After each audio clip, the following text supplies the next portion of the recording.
Well, hello everybody. Good morning, good afternoon, wherever you are. Welcome to the daily roundup here on Rebel News. Very happy to be joined today by my colleague Drea Humphreys. Drea, how are you doing?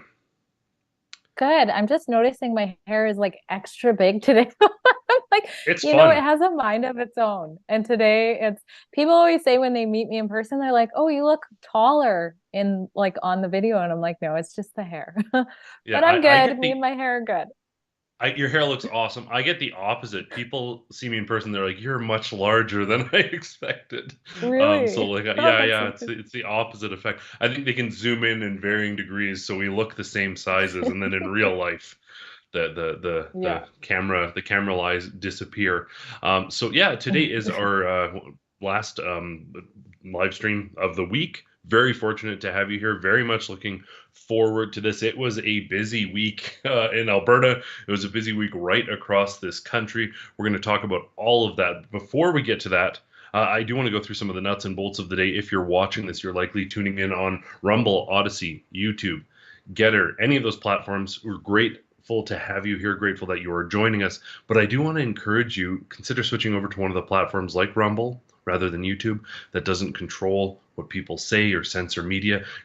Rumble right now is actually getting quite a bit of a heat for insisting and standing by some of its major sort of figures for ensuring that they have a platform. So do support them. The other cool thing with Rumble is you can actually support us through Rumble via Rumble Rants. And it really is one of my favorite things. If you haven't done it before, you chip in a couple bucks. We read your comment, provided it's something we can read.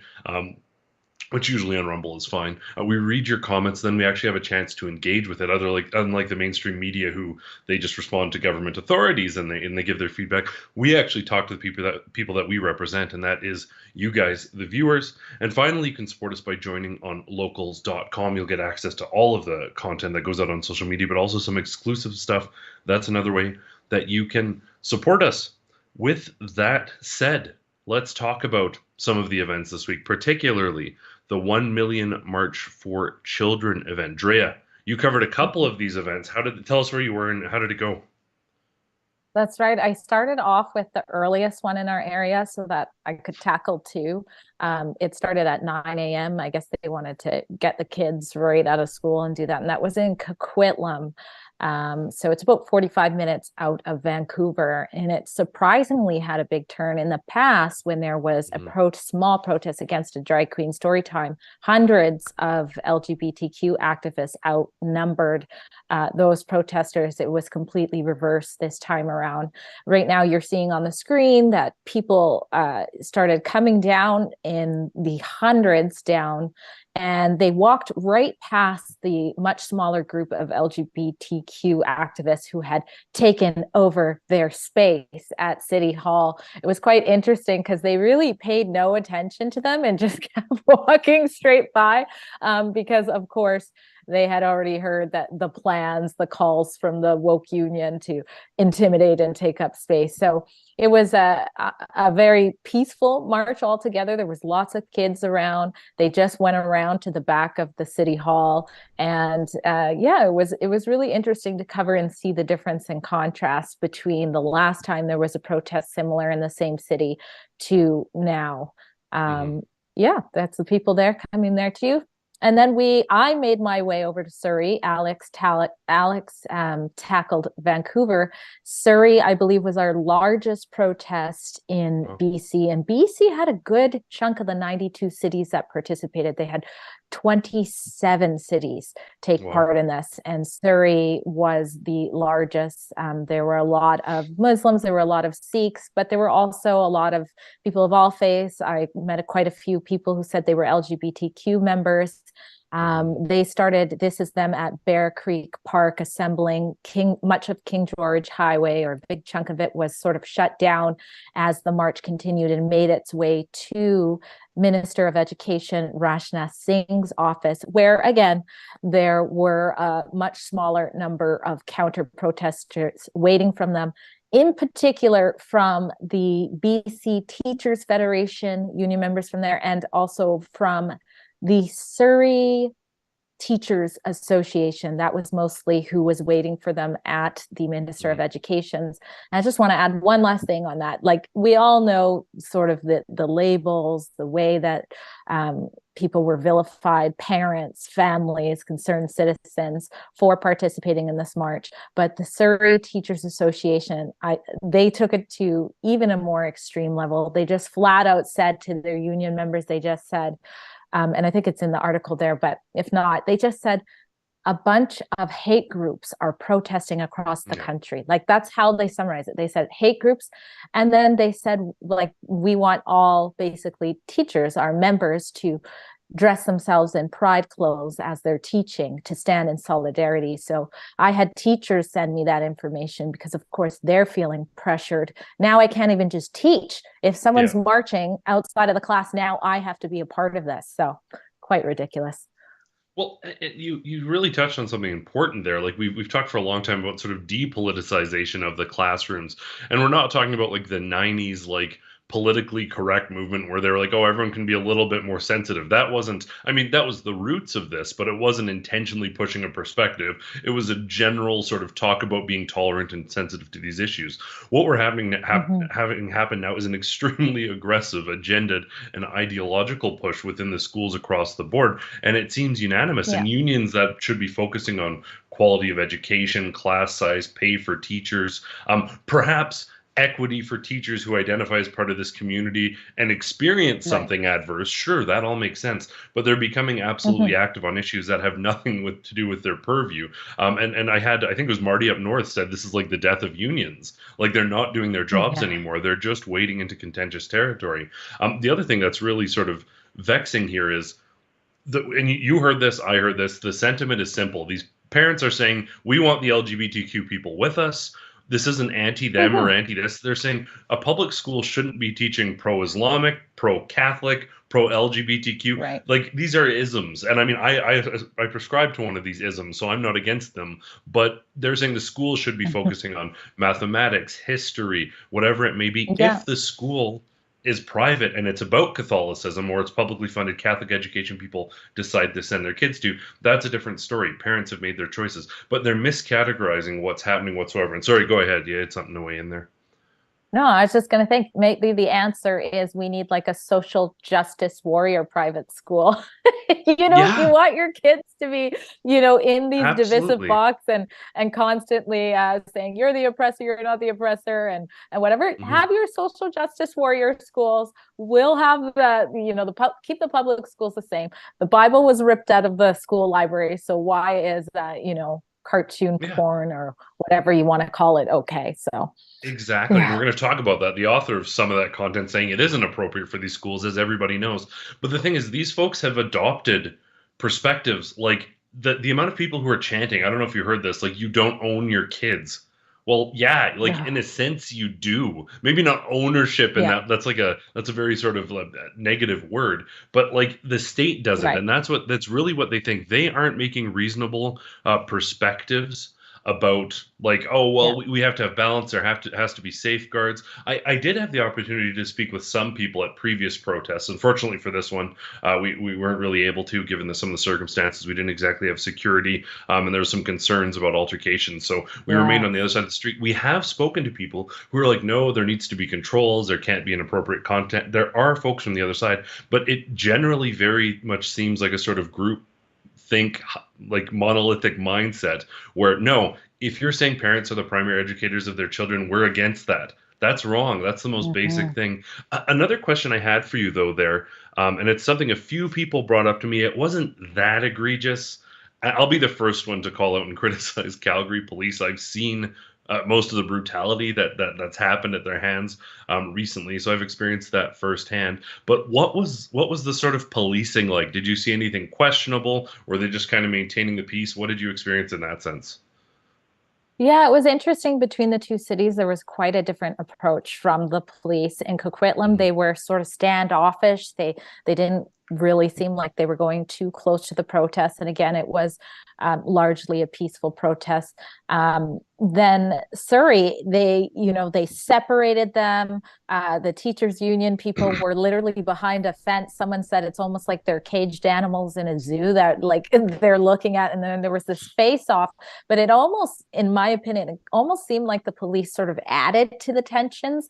And then they were being a little weird with me. There were two interactions where, I just tried to go by and get, the faces of one side and then do a loop and do the faces of the other. And when I did the loop, an officer stopped me and said, no, like you have to go over there. And I said, well, no, I'm getting my shot here. And he said, no. And I just went a few steps and ignored him. And then I was able to actually interview, a teacher and someone with the BC Teachers Federation for like 10 minutes. So basically that officer would have impeded me from getting the other side, the side of the counter protest, which is infringing on the press. So I did that scan. And then another time there was some yelling going back and forth between the teachers union and the parental rights protesters. And so I'm trying to get that. And again, an officer is like, and so again, this was Surrey RCMP, and officer is like, get to this side. And I said, why are you picking the side for me? Like, I'm the press. Why are you telling me I can only stand here? I choose this side then. I want to go on this side. And he wouldn't let me. And I heard him say to our security, like, can you make her listen? And the security said something like, it's not my job. I'm here to keep her safe or something. But that was my personal interaction with them. Yeah. No, it was interesting. In Calgary. So like the only thing I really noticed at one point, one person, we were kind of walking up. I got the edge of it. You can see the start of it in a report, and after that, a bit of an altercation pursues. But it's yelling and kind of reaching. Nothing too much came of it. The police did break it up, but at one moment, and you can just barely see it in the distance. So I don't even know if we included it in the report, but someone kind of shoved someone, a counter protester shoved one of the parents' rights folks. And the cops like hauled him across the street, like really aggressively. So they did do some separation in that sense. As we've seen, because I think there's been more protests like this in Calgary than anywhere else. What they've done is they just keep them on opposite sides of the street. Right. Often you will see the counter protesters trying to go. Yeah, it's right. Actually, this shot we're looking at right now, just up ahead a little bit, is where this happened, and the guy was hauled across the street. And then shortly you'll see some of the interact. You can see my foot speed accelerates as I start to notice something. But so the police were generally keeping people separated, keeping people safe on opposite sides of the street. The one thing that was kind of interesting, though, that I noticed, and I'm like, well, what is this exactly? A few of the more sort of aggressive counter protesters, they'd move ahead and they'd be like blocking at City Hall or standing somewhere for people to go by. And the police would generally immediately get to them. But after some altercations sort of erupted and things got tense, the police were keeping them separated, and the police just left. Like this scene right here. So right after this unfolded, the police paramedics you see there, they kind of just peeled out, and then everything sort of de-escalated, and they were just talking and no one was shoving. So it was interesting to see the pushing and shoving only happened when the cops were there. I was kind of concerned because I'm standing there. The police leave right after this, but then nothing else happened. Yeah. So it did remain peaceful. Definitely a pretty solid attendance. There was about 1,000 people. I know some people are saying it's 500. Some people are saying it's thousands. I'd say I guessed 1,000 protesters, 100 counter protesters. Calgary police estimated the same numbers. They had drones in the air, which just coincidentally, we said the exact same numbers. But so it was a decent turnout. But the message is clear. They're saying, like, this isn't anti-you. We need to return to the basics. Right. That there isn't hatred here. Yeah. In any crowd, you're going to have elements. You're going to be able to find people, probably more people on the other side who are saying some pretty wild things, but you're gonna be able to find elements on both sides. But everyone we talk to, very calm, very collected, sharing the very simple sentiment of not pushing inappropriate content on children. Yeah. Interestingly, now we can get into some politics here. Conservative MPs told not to talk to media post about parental rights protests. Now, I'll read a bit of this and then we'll get into it. But Conservative MPs were told not to post online or talk to media about competing protests on Parliament Hill that saw protesters clashing over how schools should handle LGBTQS2 plus issues. The Canadian Press obtained a copy of the message sent to members of Pierre Poilievre's caucus, which warned them not to speak publicly about the issue and provided talking points they could use to communicate with their constituents. If you look, like most of these protests, the numbers were 10 to 1. Oh, Danielle yeah. Smith and Pierre Poilievre, the test of whether they're actually conservatives.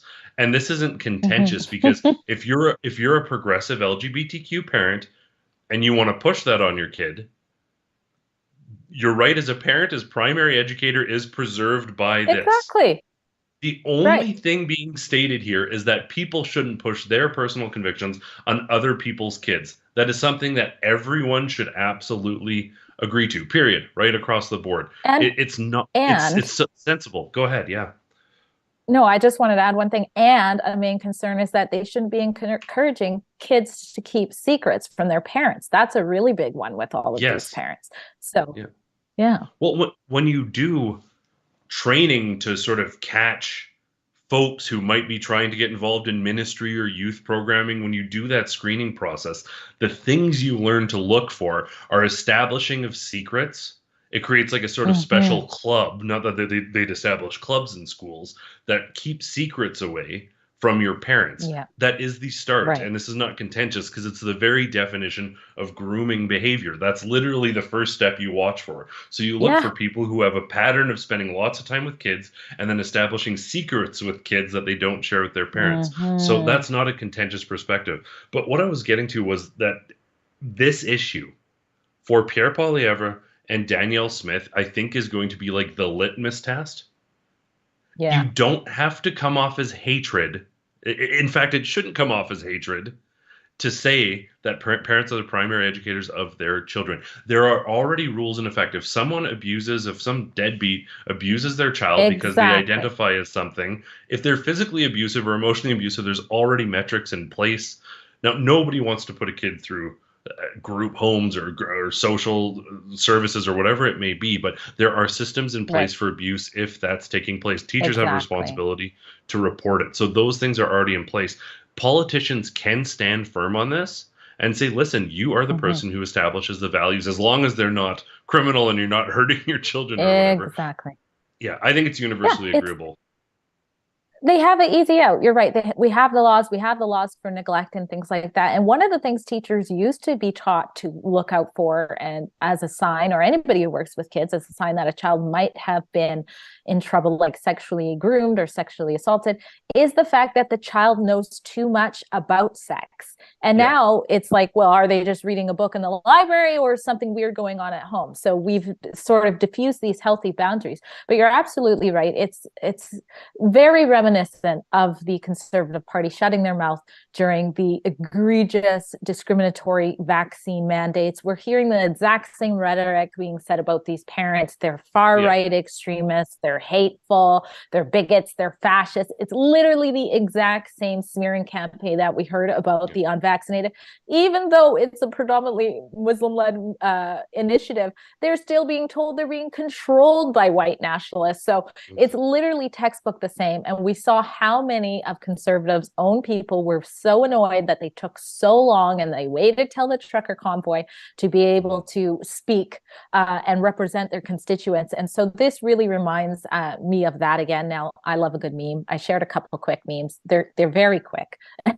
It's just poking fun, conservatives poking fun at Pierre Poilievre over the stand. And I just want to say, because every other live stream, we've been saying good things about Pierre Poilievre. And I know Yeah. some people get annoyed in the comments, but this is how we roll. You do something like this, we're gonna say it like it is. So there's a Yeah. "Where is Pierre 1 million march," and I love the thing on the top that says, "Can you help find his glasses?" And then at the bottom it says they're a clue. It's a clue. It says, "Here's a clue. He's not anywhere in the book." So I don't know. I found that funny. And then there's a That's quick good. little video I put in there. It's really quick if we can play that, but it's more poking fun on missing the mark completely on the opportunity to stand for parental rights. Yeah. So I just want to be clear. I was at the demonstration yesterday, but I chose to maintain a disguise. I was hiding in the bushes waiting for the opportune time to speak out. It hasn't come yet. I'm still here. It's getting cold. I need to pee. I know it's pretty silly, good. but the point is Yeah. you're missing the mark here. We saw that Yeah. conservative vote between delegates that went around. When it comes to this issue, most conservatives are saying, hey, leave the kids alone, give them a healthy, loving environment, support them. And then when they're 18, they can make, some really big decisions, and don't indoctrinate them in school.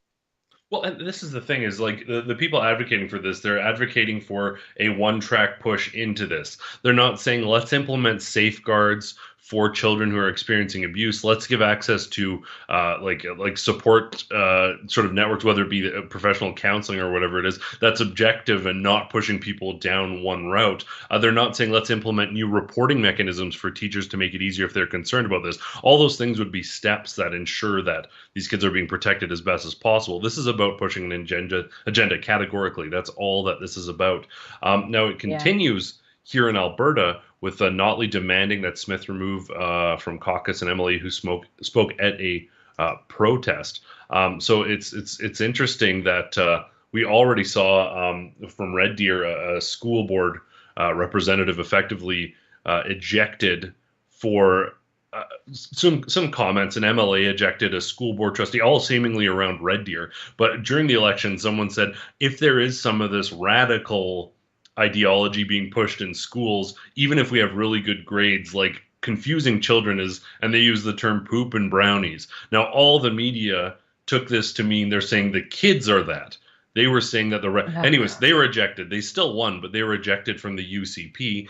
Then we saw a school board trustee, I believe, or someone high up within the school boards anyways, speaking on some of these issues. They were also ejected. So this is going to be a test. Now the Red Deer South MLA Jason Steffen attended this event, and I'm sure made very sensible comments about how parents are the primary educators. Like I'm sure they didn't say anything wild or unreasonable. This isn't the case of the school trustee who did the comparison of the LGBTQ flag with the sort of Hitler Youth flags, which, if you're talking historically, are there some comparables behind some of the sort of strategies leading up to the events? Sure, but is that necessarily the most eloquent comparison? Probably not. But anyways, the NDP calling for this guy now to be ejected from caucus, ejected from the party. Heaven forbid someone should come out and say something reasonable as a conservative. Of course, leave it to the NDP to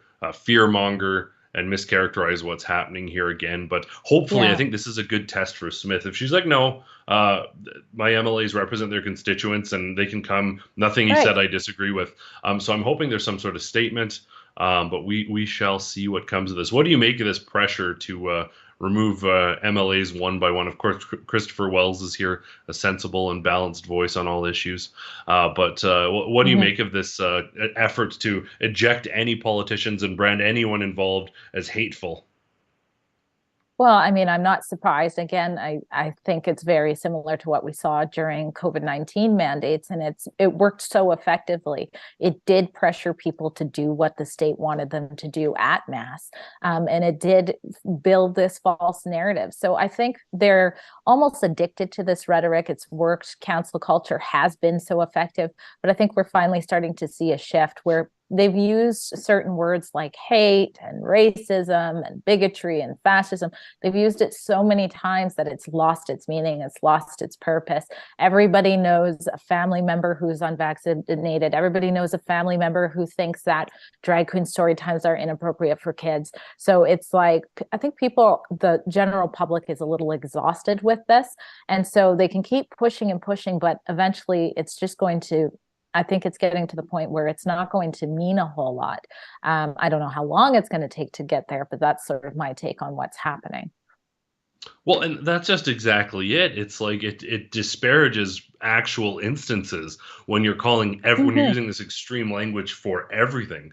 Someone's like, I don't necessarily agree with you, and they're a bigot, which sort of transitions into our next story, because while most people probably would acknowledge some of this inappropriate content in schools is, well, inappropriate, a lot of politicians who will weigh in on everything under the sun on this issue, they haven't made anything of the borderline pornography or outright pornography that's being pushed in schools. Genderqueer by Maya Kobabe, excuse my pronunciation on that, is one of the books that's been very contentious, and I've not seen very many progressives. I interviewed one individual who's part of the counter protest a couple weeks back. They said that this has no place in schools, so there's some folks, but Yeah. the author of this book, who goes by pronouns AM Yeah. and air, clarified that the book may be suitable for older, sort of maturing teens. It's certainly not advised for kids. The author of Genderqueer, a graphic novel containing explicit sexual material that has been found in public school libraries nationwide, has sparked controversy among parents and asserts that the book is not intended for children. It's funny, the Hungry Caterpillar is being removed, everything else, 1984,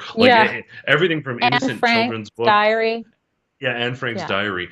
But you know what? This Maya Kobabe, per the definitions, maybe the fact they're saying that this isn't for children, maybe they're part of this radical, fearful, or sorry, maybe EMR is part of this radical, hateful group. And that's really what it is. If you question any of this, say that this isn't for kids, you're also part of the extreme radical fringe, according to these people. But it's nice to see, even among the folks here who are writing this stuff, they're like, well, this isn't for kids. It's not appropriate. Nice to see some sensibility coming out of even the authors behind some of these contentious matters.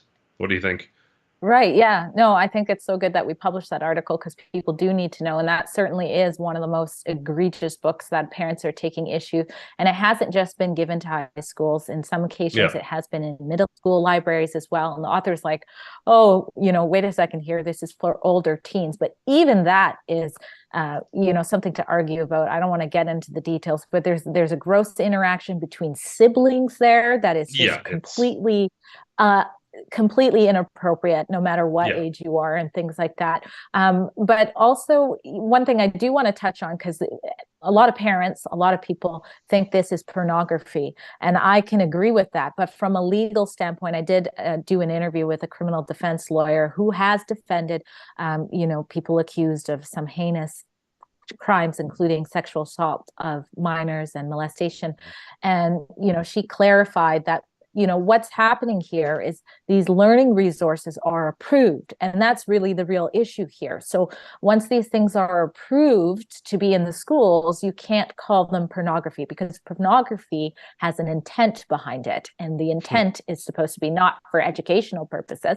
It's supposed to be for sexual arousal. So this is where the trick comes. This is why these books are allowed in our schools and not considered pornography, is simply because they're being approved through organizations like SOGI 123, which are not a government organization. So it's a really sick rabbit hole, and it's nice to see that Rebel News, we've been reporting on SOGI 123 since before I started 3 years ago, but it's nice to see how many parents are paying attention and going, what the heck is this? Something is completely wrong. So, and for those of you tuning in who don't know, we put all of our coverage on this issue, including our nationwide or many locations across Canada, at stopclassroomgrooming.com. If you have any family who's doesn't know about this, that is a great place to send them, because they can scroll down and see all the articles we've ever done on this topic. And there's even a petition there that you can sign and share, and we are delivering that to all the ministers of education, because who knows, maybe they don't even know what's in schools. Maybe they really do think it's just a bunch of bigotry and hate. So we've got to get the message out of what the people are really concerned about. Absolutely. Yeah, critical to be covering this.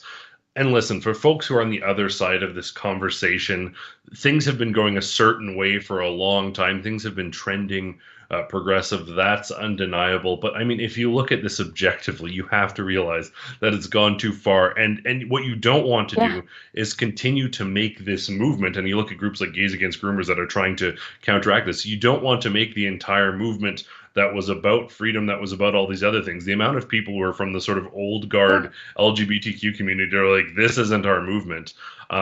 You don't want to make it about something else altogether. And that's what's happening now. Basically, progress that has been made, if you're a traditional LGBTQ person, well, that's being done away by so much of this radical push, and it's becoming about other issues that aren't critical to sort of the movement, to fighting for. This is really, it's funny. This movement was about fighting for freedom, establishing equal rights, lots of things that freedom folks would be inclined for, and lots of things that people of the LGBTQ who are in the freedom movement see align. But this Right. modern thing, taking over education, taking over schools, indoctrinating people, that's the opposite. And if it was radical Christians or Islam or whatever it was pushing these perspectives, you'd be extremely concerned. So look at it from the other perspective. If it was happening to you rather than by you, something to consider.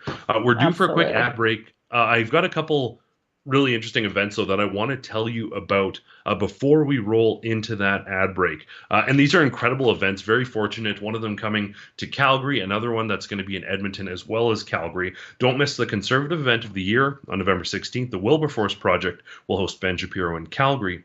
Ben Shapiro is one of the best conservative commentators in the world. His live appearances are legendary for showcasing his quick thinking and stalwart defense of common sense principles. He's the host of The Ben Shapiro Show, a syndicated columnist, lawyer, best-selling author, and America's most watched pro-life advocate, known for his ingenious debates, jaw-dropping opinions, and relentless ability to tackle the hottest cultural topics of our times. Tickets to this event can be purchased at benshapirolive.ca. It's one night only. Tickets will surely sell out. Go to benshapirolive.ca right now to get your tickets. Also, and this is a new event that we're just starting to promote, but it's coming up quick, so I want to bring it to your attention right away. Dr. James Lindsay, who is a frequent guest of both Joe Rogan and Jordan Peterson, and the host of the New Discourse podcast, is coming to Alberta for the first time. Dr. Lindsay will be speaking directly to the dangers of critical theory and its gender ideology that are pushing their way into children's classrooms. What's more, he's going to teach us how to fight back against it in the most effective ways possible. You don't want to miss this. Tickets are selling fast. You can get yours today. That is being run by Take Back Alberta, so you can get those tickets on their website. October 2nd and October 3rd are the dates, and it's going to be an incredible event, really. He's published a bunch of academic articles, so for those unfamiliar with Dr. James Lindsay, that are kind of poking fun at the internal logic of radical progressivism, and he gets them published by using their buzzwords. So a very interesting figure. Those events coming up soon. I did an interview with David Parker of Take Back Alberta. They've been trying to cancel this. Venues have canceled. They're trying to make this not happen. Purchase some tickets. Make sure that happens. But how fortunate are we in Calgary particularly, but also in Edmonton, because Ben Shapiro is coming here. Dr. James Lindsay is coming here. We've got events. There's more events coming, so stay tuned. Very much looking forward to all of those. We're going to jump to a quick ad break, and then we're going to come back with some more live stream today. Come on out November 25th. It's all aboard the Freedom Train in Niagara-on-the-Lake. You can check Rebel News for updates and also the Freedom Passport site. Tamara Leach, who led the Truckers Convoy, will be sharing the stage with some of the finest international recording artists, like the Chops Horns from New York City, who's played with Alicia Keys, Stevie Wonder, the Rolling Stones, and many more. Plus New World Sun, just off a European tour, and the legendary R&B master, Leroy Emanuel. Get on the Freedom Train with Tamara Leach.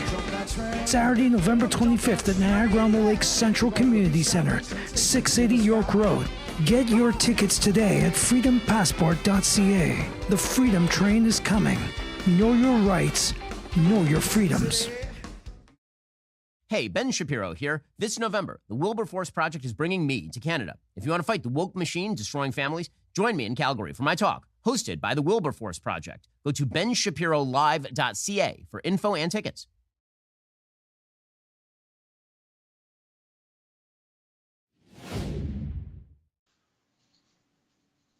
I was reading through that Shapiro thing quick. I feel like I was starting to sound a little bit like Ben Shapiro when I was ripping through that. He's concise and terse. So I like fast. it. Yeah, looking forward to that. That's going to be fun. You know, it's interesting. You look right across Canada. Justin Trudeau's popularity is plummeting. He's not likely to lead the country moving forward. But the Alberta NDP are doing a very weird thing, which is apparently they're on Team Trudeau, because everything that they're taking publicly seems to be in favor of federal initiatives. Albertans are very, very sort of strong about pushing back, is particularly in Alberta here, against the 2035 agenda. They have their own 2050 agenda. So that seems to be resonating with people. Maybe you have a different vibe in BC, but you take that strong pushback, and then what you have the NDP doing is siding with the federal government, pushing this 2035 agenda. They haven't criticized the government for saying, Stephen Guilbeault, Environment Minister, for saying China can take until 2060. Apparently that's okay. But they are happy to criticize Danielle Smith and the Alberta government for having a practical outline for 2050. Frankly, I don't really care about net zero, but the Alberta government is likely to get it done. Doesn't mean much to me. So that's concerning to me, because Albertans don't like Trudeau, Canadians don't like Trudeau, and yet the NDP is pushing the Trudeau narrative. And it's not only on environmental matters, it's also on the CPP conversation. Drea, as someone from outside of Alberta, I would love to get your perspective on this conversation. I don't know if you know too much about it, but this thought of sort of provincializing and localizing the pension plan. Yeah, no, I must admit I haven't waded too deeply into it. I'm just kind of looking at some of the feedback and the comments of the post that Rachel Notley did, and it looks like, just based on her Twitter, there isn't a whole lot of pushback against her. So I'm trying to get a feel for it. But it's not surprising to me that it is similar to the talking points of the Liberals. They're kind of copying that stance, because you have to separate yourself, I guess, is what they're thinking. So this is the way to do it. And they're not going to agree with anything that Danielle Smith says and say, oh, that looks like a good plan. So of course they're going to have to try to find a way to attack it. And so their strategy is to emulate the crumbling Liberal Party, I guess. Yeah. You know, it's part of the fear mongering, though. And don't get me wrong, my favorite things about this with the Alberta government, I'm going to say some good and some bad. The good thing is they're saying, here's some information for you. If we do this, it's going to be a referendum. That is very good grassroots governance. They're not saying we're going to do this to you. We're not going to overstep. We're not going to do this to you. That is very good. The idea of bringing it locally to Alberta, 100% in favor of. That makes sense. The CPP is also a disaster as far as not its investment. It's actually more successful. It's one of the most successful investment firms compared to even private industry sectors. The CPP is bizarrely good and does above average at investing funds. So that's a mark on the other side, because we want to be objective about this. But the fact is the amount of money going in, the amount of money coming from Alberta that's helping pay for other parts of the country, we'd be better off on our own. So we're helping the other country in pretty significant ways. But do we risk the relatively successful investments for that? My opinion is yes, because ultimately I don't trust the federal government. And this is my problem with this tweet, is Rachel Notley, the Alberta NDP, will do everything in power to protect your retirement and economic security. It's your pension plan. Your pension is yours. It doesn't belong to Danielle Smith. No, but what she's saying is that it belongs to the federal government. And it belongs to Justin Trudeau. They're saying that this pension is yours and the Alberta government's trying to take it. No, Justin Trudeau has it right now. The federal government has it right now, and Danielle Smith is trying to make it Albertan and local so that we can monitor it. And Alberta's better at economics generally. We manage to have surpluses. Yes. We tend to do pretty well. So because the CPP is successful, I'm a little bit torn, more than I think I would be. But I do think that this is probably the responsible decision going forward, as long as there is a sensible economic plan and investment plan in place. We've seen the Alberta government weigh into investments. Frankly, I'd like to have the funds go into a personal thing that people can invest and be accountable for themselves, not the CPP. But yeah, the fact that their entire angle is, this is your pension, we're going to protect it. Yeah. They're saying we want to take it from Ottawa and put it in Alberta. That feels more like yours to me. I don't know what you think. Well, it sounds like we definitely need an article spelling that out for people, because when people hear something about happening to their, pension, of course, their heart skips a beat for a little bit, and they're like, no, we don't want it to Danielle Smith. So you're laying it out really perfectly there, and it does make a lot of sense. And it would be interesting, I guess, from over here in BC to see what Alberta would do with that if they do switch it up like that, how that would work out. I know that there are a lot of people, elderly people, that are concerned about their pension as is, and whether or not when they actually need it, I suppose not elderly people, maybe middle-aged people, whether or not they're going to get what they think they deserve at the end of it. So I would be interested watching from BC to see the change happen. And to Danielle Smith and the government, I'm sure someone in this in the hierarchy is watching this probably right now. It would be really great because there's some tensions about, obviously we leave the pension, you take some of that. The numbers that the government put out are like something like half of the pension would be withdrawn. Other people are saying that's not possible. I'm not an economic expert, so if there is somebody who could really state this case, potentially the people who prepared this report, but if there is someone who can speak to this authoritatively, we'd love to. Ultimately, our job is to get facts out to people. So feel free to send me an email if you're someone within this sort of advocating for this within the government, who can break this down very factually, get rid of the fear, get rid of the hysteria, and get those facts out to the folks. That would be great. In other news, and it was incredibly interesting, I want to touch really quickly before we get into this Eritrean protest and some of those details. The police actually put out a tweet the other day. Yeah, the police put a tweet the other day, and no one is more critical of the police. We just had to take legal action to protect some of our footage from them. So there's concerns with the Calgary police. I personally was on hand as they hauled pastors away. So you're not getting much sympathy. But there is the consideration that that was enforcement of court orders. And now with the recent arrest, not this Eritrean thing, they brought in a bunch of illegal firearms, and we're talking about prohibited, being held publicly and loaded, not responsible firearm ownership, drugs, everything, serious criminals. And they basically arrested them, and they were released on bail, while pastors aren't. So the police actually weighed in on this and said that that they can't do their jobs if courts are doing this. So I've got a lot of criticism for the Calgary police, but it's interesting. You see Danielle Smith saying the rule of law will be enforced. There's not going to be selective prosecution.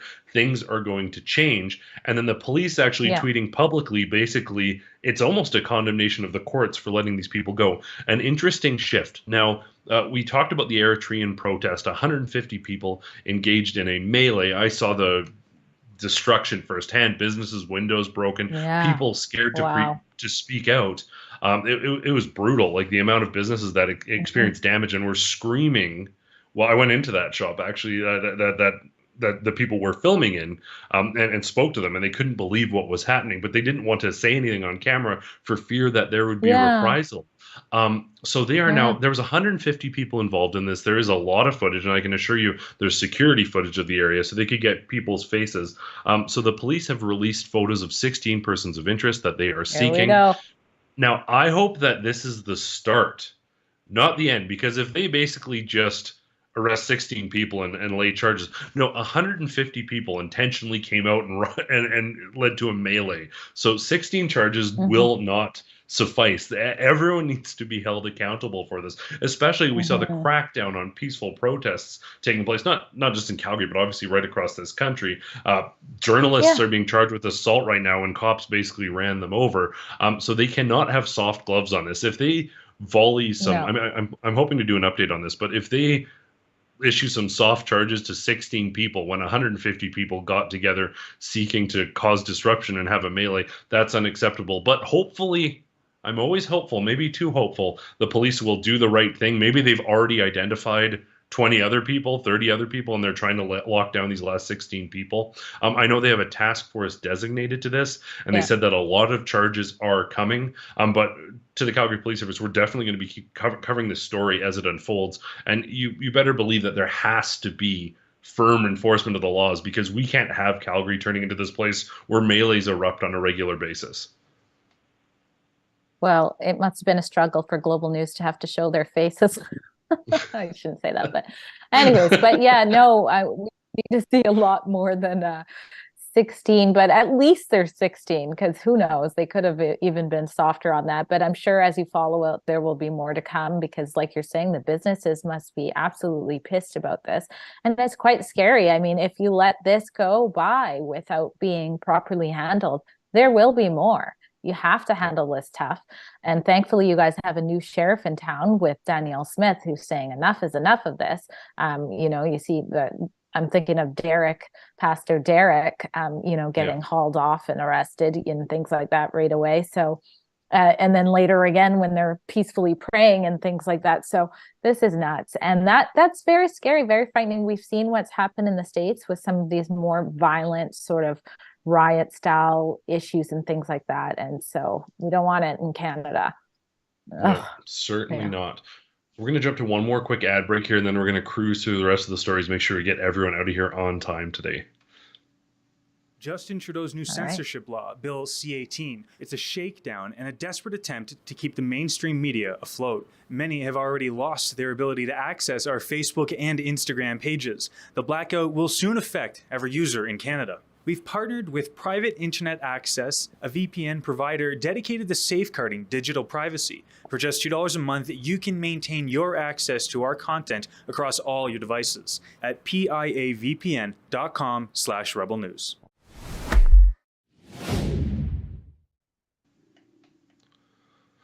So more residential school news, and forgive me because I'm certainly not going to pronounce this correctly. Stolo Nation, I apologize because I'm sure that's wrong. It says 158 children died at Fraser Valley residential schools institutions. What's interesting here is I think that there is a responsibility to be careful when we're reporting this thing, because so many headlines lately whenever you hear deaths at residential schools, and when you're posting an article like this, it's to get clicks. Unfortunately, I mean, it's to report the news, but it's also to get clicks. And there's also an editor's warning saying there's disturbing stories and content. But what happens here is when you actually look at the story, it's that the majority of deaths took place in hospitals. So effectively sick people were getting care and then passed, which tended to happen. I hate to break the news to people, but more people used to die than do now, and quite frequently. Healthcare wasn't what it was. Yeah, exactly. At their ages, younger children. So this is, they're laying down some facts. They're stipulating that children died in residential schools, but we know that because when you look at the records in most of these places, you can speak to Kamloops, I can speak to some of the areas around Calgary, but very often people got sick. There's tuberculosis epidemics. There was all these things, and then they were buried.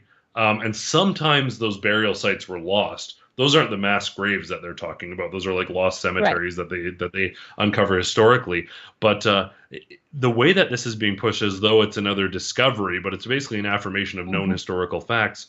We can see that at Kamloops. We can see that at other places.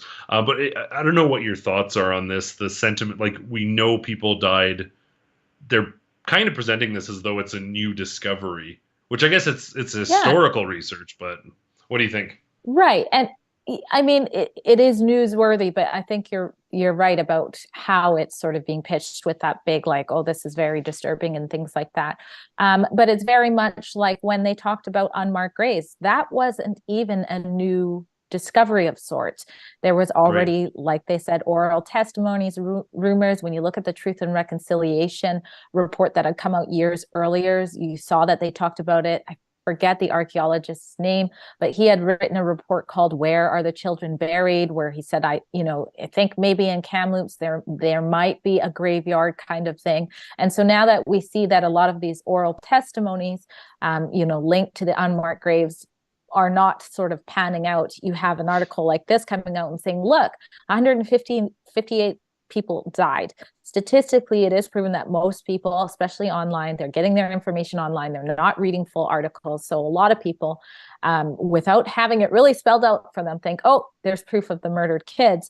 And it says with certainty, but like you said, a lot of this stuff is already documented, that illness was a huge factor. I will acknowledge that it looks though that, sometimes the kids were not getting enough food. And sometimes you saw schools saying to the government, we don't have enough to feed these kids too. But also like in Kamloops, for example, 20 minutes away from the former Kamloops Indian residential school, you had an entire sort of town set up for tuberculosis called Tranquil. It's really creepy now. It's abandoned now.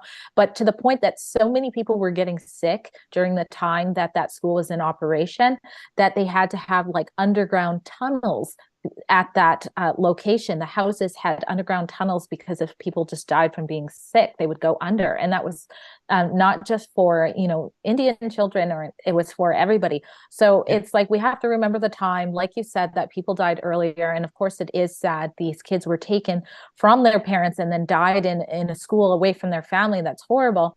But this is not, hey, this is 158 murdered kids. And if you read the article, it does get to that point that that's not what this discovery, which isn't really a discovery. It's just quite a ways down. It makes that point clear. Piece. Yeah. Yeah, quite a ways down. Where no one gets to. the thing that I do want to say here is obviously, like, there's the term genocide goes around a lot. There was an attempt at cultural genocide, if you want to call it that, because the federal government, not the churches, but the federal government was very clear that they wanted to sort of get rid of First Nations, Indian culture, as they called it, and assimilate people. So there was an effort to erase the language, the culture, everything. That happened categorically.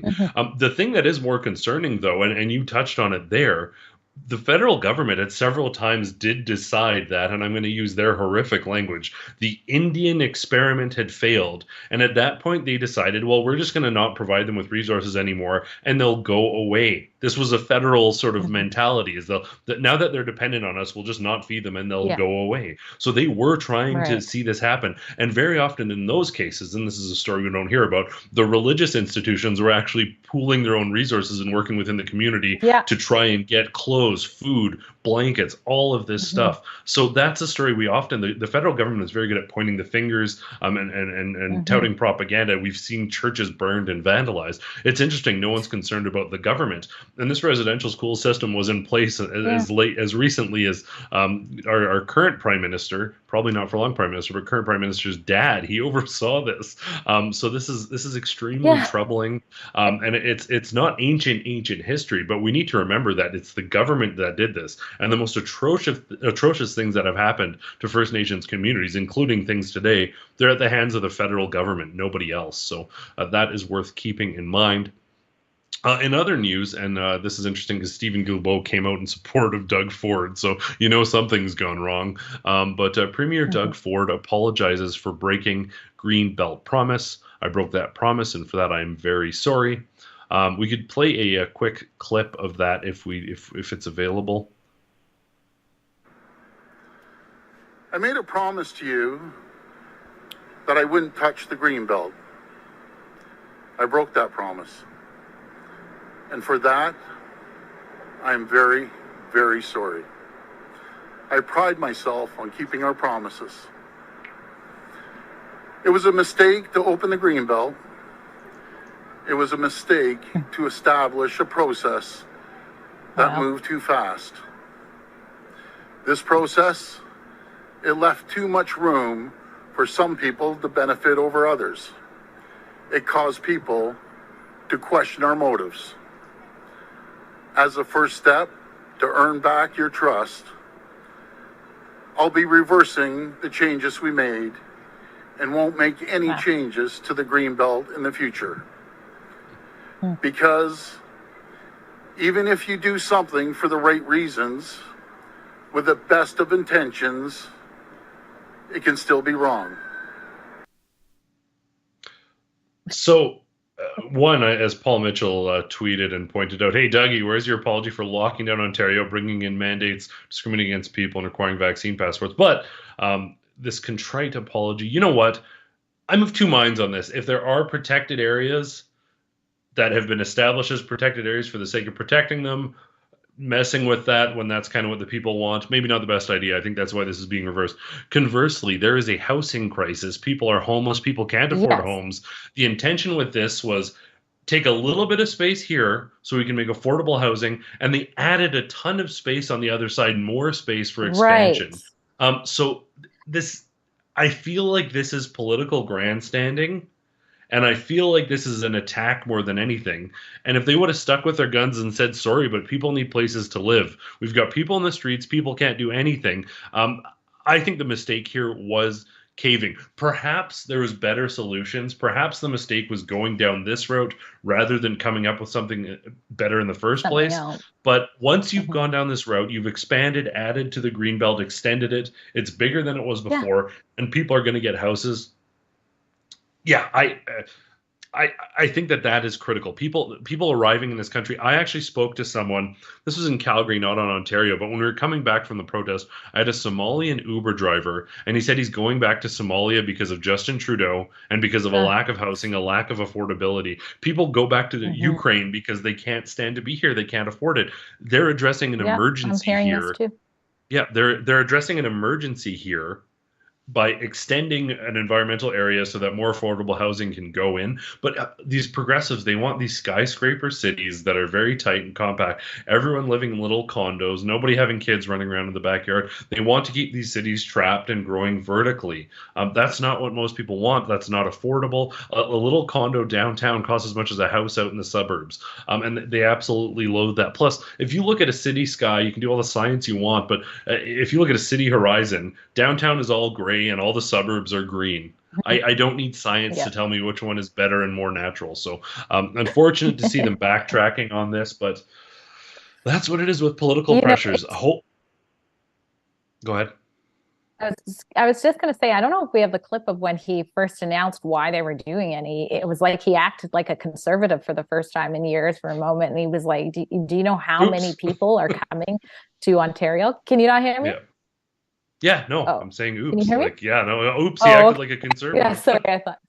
Yeah, like it's just it's so drastic. A complete 180. His tail is between his legs. So what is this really about? What is this apology and this pushback about? And you're right, they added on. It would be different if they didn't sort of compensate it. And to say that it was a mistake rather than just, okay, we'll take a different approach moving forward is nuts. But there is there's the clip there. It's quick. Let's play it to just see how much of a contrast it is from one thing to the next. Integrity Commissioner's report showed that you sent the housing minister a mandate letter shortly after the last election. Why didn't you campaign about opening up the Greenbelt and these land swaps? Well, I think I've answered this before, but I'll answer it again. In the last election, we didn't have a housing crisis. And just up to a few months back, I didn't know the federal government was going to bring in over 500,000. Now we learn that those aren't accurate numbers. It's probably up to 800,000 are arriving. Like, I didn't get a phone call from the minister. I didn't get a phone call from the prime minister saying, surprise, surprise, we're dropping these many people into your province. And by the way, good luck, you deal with them. That's the reason we have to make sure that we use every tool in our toolbox to build homes. So I ran on getting it done. I ran on building homes, making sure that we're building transit and infrastructure in schools and hospitals. And guess what, folks? We're the only government. We do what we say we're going to do. Some people may not like it, but we're going to get it done. Complete 180. I feel like that he was speaking more like naturally off the cuff, just answering it is like it is with a common sense approach. And then now he's like looking at the paper with this latest apology coming out of it. So, yeah. Well, and I think that the solution here, and a few people are mentioning this in the comments, though, is like the problem is the fact that we have a housing crisis, and the federal government is bringing people in en masse. They're also now funding effectively these rental homes. They don't want anyone owning anything. But ultimately, if there is a crisis, Doug Ford should have said no. If the federal government and if progressives and liberal supporters want a solution here, if they don't want us having to move this land, they don't want us changing the Greenbelt, they have to stop mass immigration that we can't handle. That would have been the solution here. The conservative thing to say is the federal government has put us in this situation. They're not being reasonable. They're not being responsible. If they can tell us right now that they're going to stop immigration, radically reduce immigration until such a time as we have strategies in place, we're going to do this. If Guilbeault, who's now saying it's good that they backed up on this, they live in ivory towers, they live in mansions. They don't understand that people don't have houses right now, and that people who are graduating, people who have two people working in decent jobs, can't afford a house while they bring people in from foreign countries, and there's no housing for them. That is the core of this issue. So I don't think also we should get sidetracked with just blaming Doug Ford or just blaming the response here. He should have gone on the offensive. Hopefully Danielle Smith is taking notes. I think she is if we see her pushback against the government. He should have done the Danielle Smith and told them to put a sock in it because people need houses. Either that or stop immigration. Those are the two solutions here. Moving on, so we can get out of here on time. We've got about 2 minutes left. There is an upcoming election in Manitoba, and to our friends in Manitoba, I want to talk more about this. I'm going to be doing a little bit more research. We don't want to neglect you. Upcoming critical election. So on the next few live streams, we're going to touch on this a bit more. The situation, I believe the Tories basically botched governance previously, handed it over to a NDP government. it'll be interesting to see what happens, but some good news on this front. I'm going to provide more insight on the election in the coming weeks, but interesting to see that both the Tories and the NDP have pledged no more COVID lockdowns in their bids to form government. So this speaks to the fact that this is clearly a popular sentiment when both the NDP and the Tories, and it's interesting because you see the NDP, I think in Saskatchewan as well, they're not going along with 2035. They're not going along with lockdowns. So Alberta's NDP is so radical, even by NDP standards. They're very much in the camp of Trudeau and the Liberals. And it's weird to see, the NDP used to be sort of the more fringe. It's bizarre to see the Liberals as the extreme, and the NDPs in the prairie provinces anyways being like, no, lockdowns were bad. No, we can't do 2035. Yeah. So interesting to see, but our friends in Manitoba, we owe you a few. So we're going to be talking about the Manitoba election as it approaches, most certainly. And finally, Rumble, who you're probably watching us on right now, the Canadian-founded video platform that has gained currency among right-wing pundits and websites. Of course, only them. The last couple of weeks when I was watching boxing, sports, incredible live skateboarding events, those don't factor in. It's just an extremist right-wing punditry page. Obviously, I'm being facetious. Rumble has tons of content. You know what? And for folks out there, I'm a big fan of Rumble. I had the opportunity to meet some of their folks coincidentally on the street. They were in town for work. Some of their executives had a good long chat with them. There's a lot of content out there. If you're sort of transitioning away from TV, Rumble has sports, entertainment, podcasts, all this good stuff. But they rejected a request from British Parliament to stop Russell Brand from being able to monetize his content, which is the opposite of what YouTube does all the time. Now, I am a fan of the innocent until proven guilty approach.